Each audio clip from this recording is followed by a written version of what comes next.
Today we want to show you how to adjust cleaners on the feeding drum of the 300 Plus series, which are particularly important. There are always two cleaners mounted opposite each other on the bottom row of teeth of the drum. First, you must remove the screws that fix the feeding drum.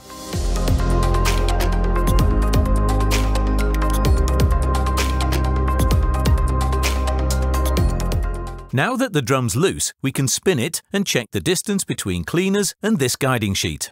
This gap here should be as small as possible. In this case, there is too much space between, and we must pull the cleaner out and adjust it. This is possible because of the slotted holes in the brackets the cleaners are attached to.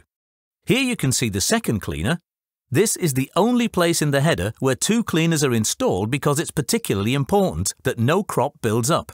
The upper cleaner must be adjusted here at the back of this guide. It must be set as close as possible.